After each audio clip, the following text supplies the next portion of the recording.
Hello, everyone. Welcome to the bonus episode of Freshly Pressed this season. Today we have with us David Swartz on the show. Welcome to the show, David. Thank you for having me. Appreciate you having me on. Awesome. Dave is a writer and an artist, and I would love for him to introduce himself. Tell us a bit about yourself, David, and how you got interested in comics in the first place as a medium. Growing up, or was it something that you picked up later? Sure. So, I got my start reading comics at a young age. My Uncle Joe is somebody who introduced me to this nerdy, geeky world. He got me into comics. He got me into monster movies. All kinds of pop culture things like that. So, one of the favorite things that he used to do with me and my brother is to take us with him to the comic book store whenever he would go to get his pull list. And then when we were there with him, he would always let us pick out, one book. And then so I kind of collected a small, amount of books myself when I was pretty young. I would say probably like 7, 8 years old. And for a long time in the beginning, my favorite thing to do, aside from just like playing with my action figures and watching TV, was to read through the books and to pick out my favorite splash page, which is typically like one big hero shot of the main character. And then I would try to draw that as closely as I could to the comic. And so I had to amass this like collection of drawings. And so again, it sort of started there, and then it continued on, and I just really kept up with drawing, and I was really interested in it, learning more about becoming more of a professional. Really, my biggest goal was I wanted to be able to draw whatever I wanted from my own mind, Hmm. without really feeling like, oh crap, like I screwed that up. Like I just wanted to be able to like draw it and be really happy with it and say like, yes, like I did it. I drew it exactly how I envisioned it, or even maybe better. And so it's taken me quite some time, but I would say I'm pretty much there. That's awesome. So, who were your favorite comic book characters while growing up? Has that changed over the years? I think some of it's changed. I think when I started getting into comics, I was a bit broader with my perspective. I was just absorbing a lot of different, characters and worlds at that time. But I think as I've grown older, I've kind of go back to the main, figures in my mind, like Batman, Superman. I think I'm more of a DC leaning person as far as like the characters go. I think I read mostly DC books, or at least I collected more DC books than Hmm. Marvel. But I would say as I've grown older, I brought in my perspective on just what a comic book is. I think when I was growing up, it was a very specific thing, and now it can be a lot of different things, and it can tell a lot of different stories. So I'm more or less interested in finding new approaches to the medium, different art styles that are pressing, the edges of what we accept in the comic book world. Because I mean, again, when we first started, it was a very specific sort of style that everybody did, and now there's a huge range of artistic approaches and story inspirations. So yeah, it's weird. It's like I started out very broad, just sort of exploring what was there, and then when I figured out what Yeah. was there, I kind of narrowed my perspective. And now that it's like blowing up again, I'm like broadening my perspective. That's fantastic. That's Yeah. fantastic. Any like particular storyline or arc that stayed with you for a long time? Um, it's kind of funny. Like when I think about that, I think immediately of like certain comic book arcs that I remember as a kid, like really being Mm. interested in and really, trying to collect as much as I could. The first one that comes to my mind really is the '90s DC Marvel crossover that led to the Amalgam Universe. Uh, Like yeah. that to me, I remember very vividly as a kid, like being so into that and trying to collect all the different titles, across the whole story, collecting specifically like the trading cards at the time because they had a huge collection of cards. If you collected them all, it would make like one big, image kind of thing.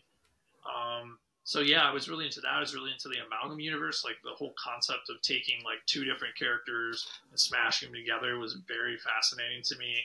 Um, Yeah. and then Kingdom Come, I think, was another really big one for me growing up. I just remembered reading that and thinking like, wow, like this is a very different kind of story, like just Yeah. very adult, at least for me at the time. And Mm. the art style, of Alex Ross was just very eye catching, and again, like kind of changing the Mm. expectation of what a comic book interior could look like. At least for me, because I know that type of style had been around for quite a while, but yeah, I think those two really, really stand out to me as far as influencing my childhood. Amazing. Amazing. Good segue. So then, like, which artists do you think have influenced your style the most as an artist, and even as a writer for that matter? Sure. Um, I think every artist and writer, we are an amalgam of all the best that we gravitate towards, right? Yeah. So you can't really say that anybody is like truly 100% like uniquely them. Maybe a few out there, but for me, I always really was inspired by people that could draw very cleanly without a lot of like extra detail. However, I'm really also inspired by people who want to put a lot of detail into the work. So like for instance, one of the big guys that I was immediately thrown by was Ryan Otley of Invincible. Mm.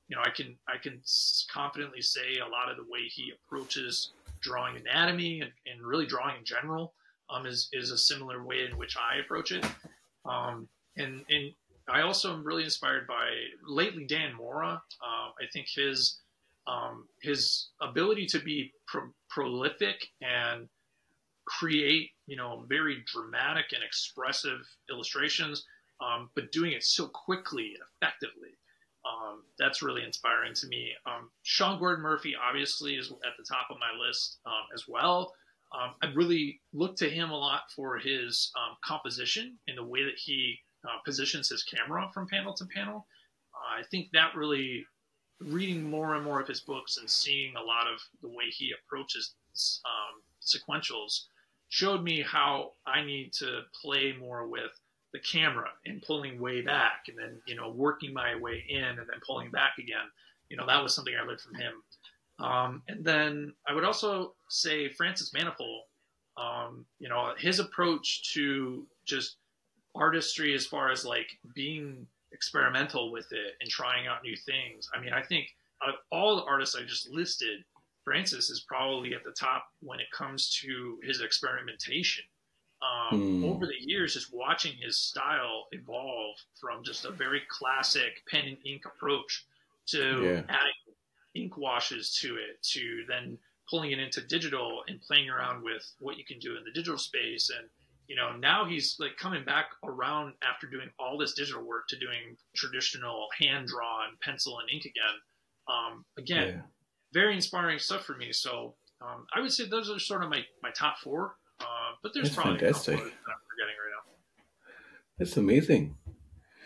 Awesome. Tell us a bit about the campaign Confederate Monster, issue 1 to 4, Sure. and So yeah. Confederate Monster, in a quick pitch, is Cowboy Frankenstein set in the Civil War. So the story is about what happens to the classic, literary characters from the Mary Shelley story. And so we catch up with them 8 years later. They're all in different, situations than Yeah. we are, aware of. Our main character is Igor instead of the monster, because a lot of these Frankenstein type stories are more or less either from the perspective of the monster or from the perspective of Victor.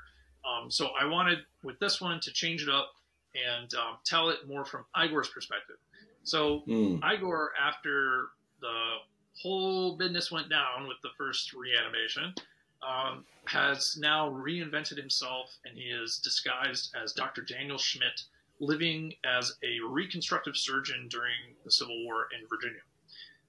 And so, after many years of being in hiding and building a new life for himself, the Confederacy find out about his dark past and convince him rather gruesomely to recreate the process, and in doing so, give them the tools to reanimate their entire dead army. Ah, interesting. Yeah, yeah, Yeah. yeah. So it's a That's totally so different take on fascinating. Frankenstein. Very, very different than a lot of previous incarnations. But I mean, that's the whole point, in my opinion, is I wanted to, play around with this character and see what other stories I could tell, set Mm. in a time period that we're familiar with over here in the States, but not necessarily, I think, as willing to explore it as much as we are willing to explore other conflicts like World War II, because that was a very clear cut, good guys, bad guys kind of situation. Whereas the Civil War, as much as it is a good guys, bad guys thing, it was a war fought between brothers, internally. And that's somewhat, tricky for us Americans. So, Yeah. I think so far in promoting the book and getting it out there, I have had some, kind of eyebrows raised at me, like, "Oh, you're using the Confederacy." Well, I wanted to use them as the true villains that they were, and Mm. really, place my story within a historically accurate context that Mm. I think have themes that parallel a lot of the themes that we're familiar with the Frankenstein story.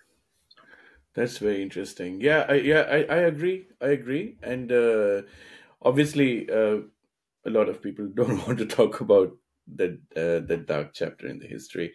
right, Uh, but if you use them appropriately in a story, like you said, like as villains, right, yeah, as in a horror story where it's supposed to be yeah, gruesome, you know. totally, totally. That's amazing. So you already had a few issues out. So this is issue 4. Without spoiling, obviously, where's the story at the moment? You know, Sure. in Um, terms of the timeline, and how many issues do you still have to go? Is it? Sure. So, like you said, we're on issue 4. I plan to go to 6, so we got 2 more issues to go. I have designed the first issue and the last issue as basically double issues, so they're a bit longer. They're close to Mm. 40 pages. I think it's like 36, 38 pages. And so I wanted to just to touch on that really quickly, I wanted to be able to create a beginning to the story that really made you feel like you got invested in the characters and the world. So by making the first issue a little longer, I felt like readers would really, dive into it and really want more. And then the similar kind of idea with the ending of the story with the last issue, since you're invested in it, I wanted to give you a good payoff in the end by making the ending feel like, it lasted maybe a little longer than a 20, 22, 24 page book, you know. Mm. So again, thinking beyond just, the story, but thinking about how the story is being told through the medium in which it's being told. So, but as far as like where we're at in the story, the first 3 books, we basically sort of set things up and we introduce a lot of the characters. Yep. So in issue 4, we basically have introduced almost all the characters with the exception of the original monster. So now in issue 4, the original monster is coming into play, and we get to see more of him in action, as well as get to kind of explore where he's been this whole time, kind of catch up with him, and understand how he was able to, kind of pull himself up by his bootstraps and, Yeah. become the fully formed person that he is at the beginning of our introduction to him. So now, after we've gotten through issue 4, or when we will get to the end of issue 4, things are getting into the third act. Things are really starting to climax. So issue 5 and 6 are really going to be action packed. Lots of really interesting, mysterious sort of parts of the story will be revealed. So I'm really happy to continue, because I think we're just getting into some of the good stuff. That's interesting. That's amazing because yeah, I think uh, obviously readers of first 3 issues will be looking forward to getting some answers and some returns on on their investment of into the Oh yeah. story. So that's Absolutely. amazing. Tell us a bit about all the reward tiers and what are the special rewards we have for this campaign. Sure. So if you want to just get a copy of issue 4, you're just interested in getting the next issue. Say you may have already collected the rest. You can get a digital or a physical edition of issue 4. There's also a cover B as well as a cover A. So cover A is the one that I did. It's the main cover, kind of featuring Frankenstein or the monster kind of ripping his chest open. And then the other version, cover B, is done by another group of artists, Christian Dabari and Simon Goff. They are really great together. If you've ever seen their work, they work primarily, together on books, not only interior, but on, commissions and covers. So they're, put an illustration together for me for cover B.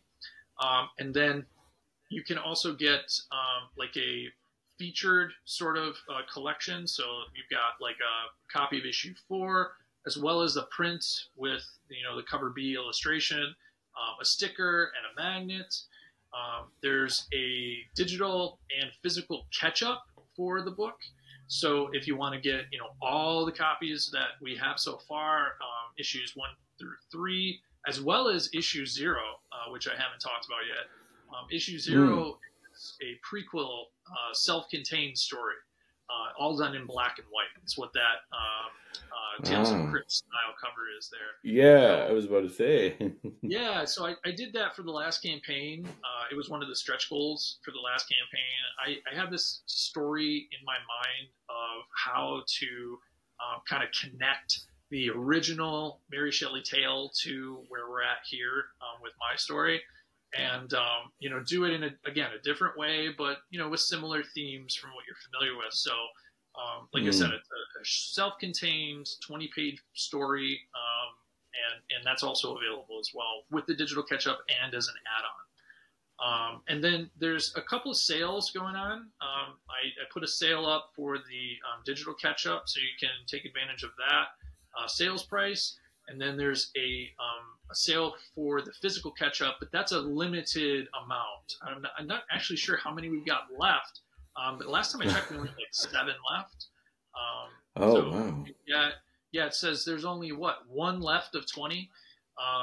So that's a pretty low price for, I think, all in total it's like 6 comic books. So Wow. take advantage of that if anybody wants to jump on that last one that's available, because there's only 20. And then at the very end, I have a sort of like a Dave Swartz collected library of sorts. So it's all of the digital editions of Confederate Monster, as well as a couple of issue 1s of previous work that I've done for other writers. So I was a series artist on a book called Vampire Detective in Space that I did with writer Kalen Thornquist. Caleb, yeah, Yeah, nice. so he's doing Dragon Grit right now on Kickstarter, Mm. doing really well with it. He's in issue 2, I think, of that series. But we did Vampire Detective in Space together. So he offered up a digital copy of issue 1 for readers. I believe that's a 32-page book, so it's a pretty hefty one. And then there's also a digital issue 1 of another series that I did with a creator from Australia named Morgan Quaid. And Oh, Morgan, yeah, yeah, nice. so we did a series called Bloodsmith. We're just, I think we're about to finish it. We have like one more issue to go. But I got issue 1 of Bloodsmith in there for that. collected library. And then the last thing in there is a book that I made that was written by me and colored by me, but illustrated by someone else. And so that was a published book that I did back in 2018-19. It was basically my sci-fi story. Nikola Tesla and Albert Einstein in an alternate universe partner together and go on this like space adventure. So That's fantastic. It sounds like it's a like great hook. yeah, well, I wanted to wite a story about Nikola Tesla and basically create a world where he was given all the funding that he needed to create basically like a 1950s version of the future, but at the turn of the century. So like Nice. everything's super advanced. They have all this, crazy retro-looking technology because I was really inspired by that kind of art style, and Mm. so I wanted to play with that a little bit. And I hired this other artist, Joseph Cooper, who I met at a con, to do a lot of the heavy lifting for the book. But he did such an amazing job. I learned a lot about drawing just working with him on this book. Seeing his work every day. Seeing how he interpreted my script. Because honestly, I probably would have drawn it totally different. Mm. Not only just the style of the designs, but like the way that he laid out the panels and everything. Not to say that he did a bad job, because he actually did a fantastic job. It's just we're different Yeah. artists, So it's Yeah. nice to be able to have that freedom sometimes to see how somebody else would do it. And like I said, it taught me a lot. So, and then I should say the last thing that you could get is there's a tier that you can get a copy of issue 4 as well as a commission. So I'm doing these like little portrait commissions of any character that you want. So we're gonna send out the surveys at the end. That's be how you tell me what character you want. But yeah, and then all these things that I just talked about are all available in the add-ons. So if you want to just kind of build your own bundle, you can do that too. Mm. That's amazing. That's a lot of good stuff right there.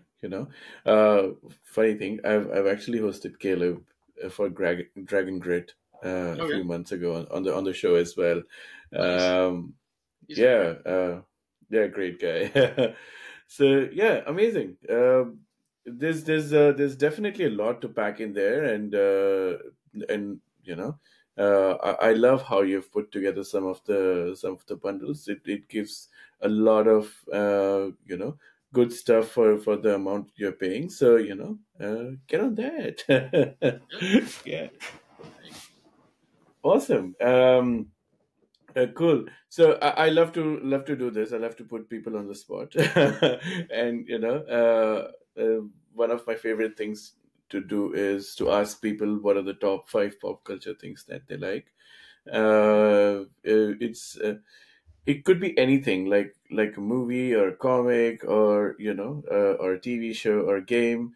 Yeah, tell us a bit about like top 5 culture things that you like. Oh man. Okay. See if I can do this and do it as accurately as I can because I want to be truthful. Um, so I would say at the top of the list for me is because I enjoyed this as a child. I've enjoyed it as a teenager. I enjoyed it as a young man, and I'm sure I will enjoy it as an older aging male.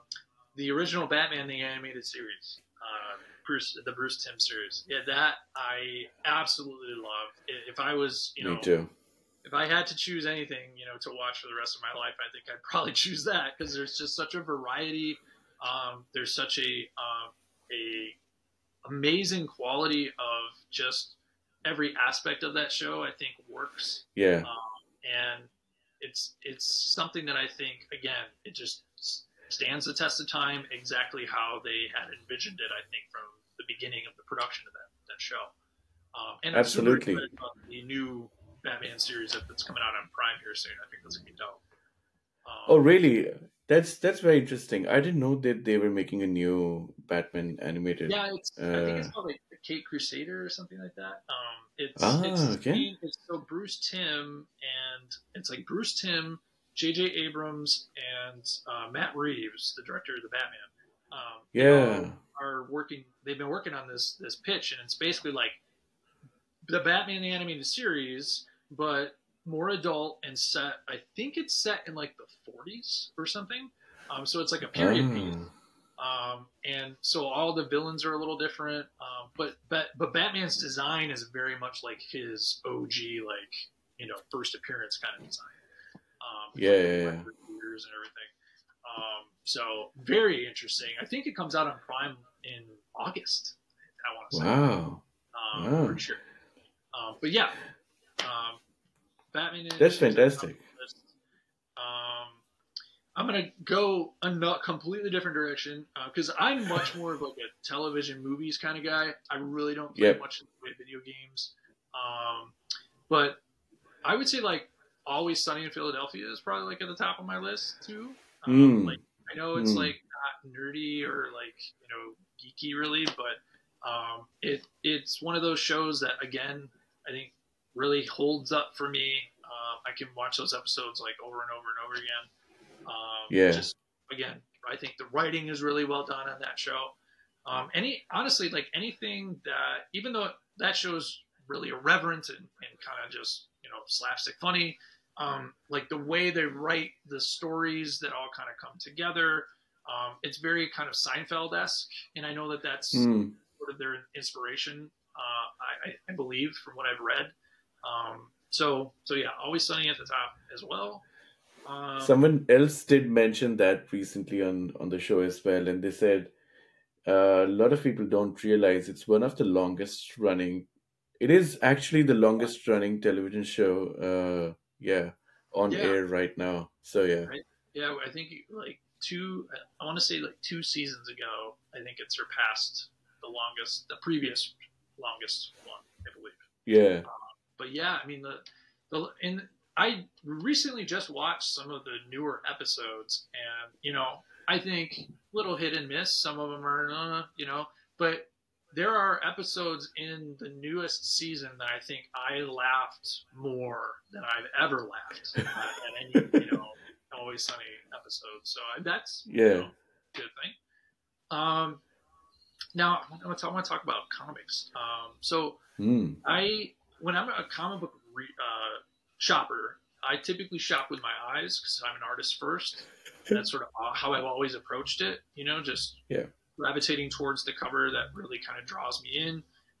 And I should admit, I'm really bad at following up with series. So like I have like issues 2 and 7 of something, and then issues 5 and whatever of something else, just because that's what I bought that time. So I'm not really a huge collector in that regard, but I collect interesting and weird sort of art. And I mentioned Dan Mora before. Right now, the thing that I'm really kind of going through is Once and Future, which is a Mm. story that he did. I'm trying to remember the writer on that book now. I want to say Grant Morrison. I don't think that's right. They did Okay. the book together, I believe. But yeah, Once and Future is just a really visually stunning book, and Dan's Mm. approach to the character designs, again, his camera angles, he really loves to push perspective.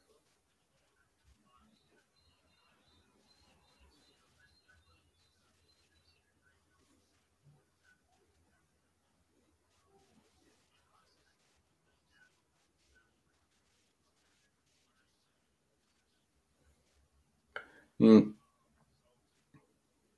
That's amazing. That's amazing. So we're at number three. We have two more to go.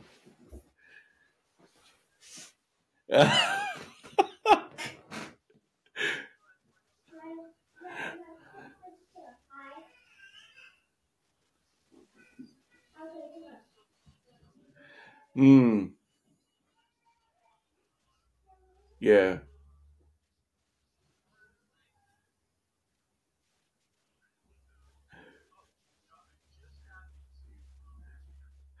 Oh. Mm. Yeah. Are you? What season are you at with the bear? Okay.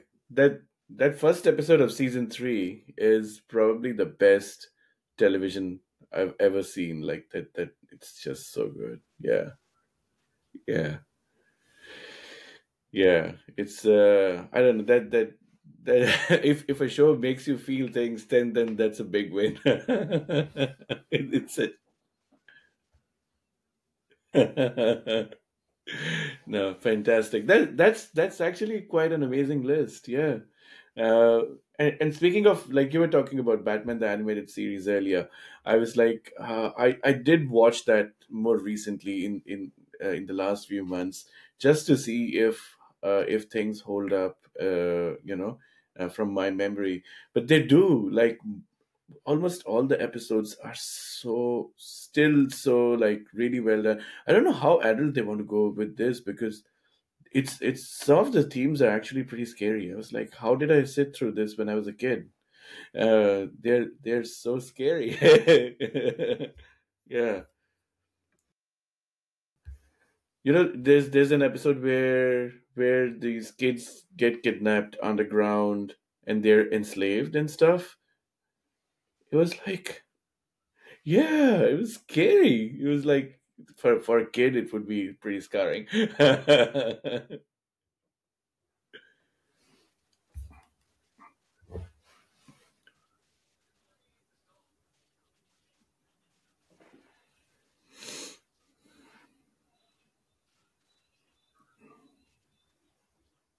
Yeah. Yeah, yeah, no, definitely. I think that worked out really well, especially with the Harley Quinn show, um, like the one that James Gunn runs. It's really really well done, that show as well. So yeah, I think, yeah, nice. I'm excited because or maybe they all want to go like art deco again in terms of how they want to approach the characters and the world. That's probably why they went with 1940s, but I don't know. Love that. Same aesthetic. Yeah, yeah. That's awesome. Cool. We're coming close to time, but before we go, I would love for you to make another, pitch for the book, and why should people back this campaign? Um, Apart from the fact that we want to see more of your book, and we want to finish the arc. Apart from that, why should people back this campaign?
Amazing.